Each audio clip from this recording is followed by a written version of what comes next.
New Zealand coach Scott Robertson says the All Blacks will not alter their approach to playing South Africa in light of the Springboks' surprise capitulation to Australia at Ellis Park.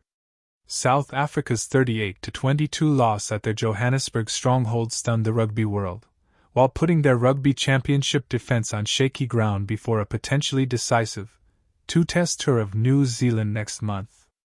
The Springboks have tried to move to a more expansive, ball-in-hand game style away from their usual strengths of physical dominance and tactical kicking, but Robertson suggested it may not last.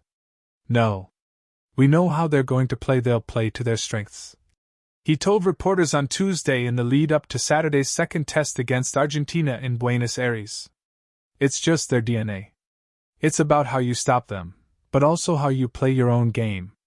After conceding a 22-0 lead, Australia ran in 6 unanswered tries to beat the hosts at Ellis Park for the first time in more than 60 years and trigger renewed optimism under coach Joe Schmidt. Robertson, however, declined to conjure even faint praise for the Wallabies, saying he was more focused on Saturday's second test against Argentina.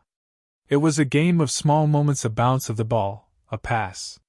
South Africa played beautifully for a long period, and then it just turned, didn't it? He said. It shows how discipline, accuracy, and limiting errors can change things quickly. I'll turn the page when we get past this week and we'll start talking about those teams.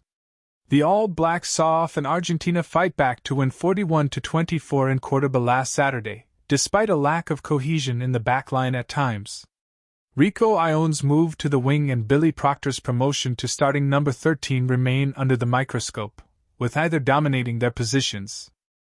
Robertson defended both players, saying Ioane was getting better every week, and calling for patience for 5-test Proctor. He's a long-term project, and we're sticking with him, he said of Proctor. Meanwhile, All Blacks lock Patrick Tuipulotu may not play another test in the Rugby Championship after suffering a facial fracture against Argentina, while centre Anton Lienert-Brown is out of the second Pumas match after failing concussion protocols.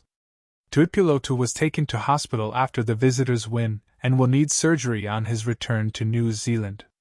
The 32-year-old is expected to need 6 weeks to recover after surgery, leaving him scrambling to be fit for the last Rugby Championship test against Australia in Perth on October 4.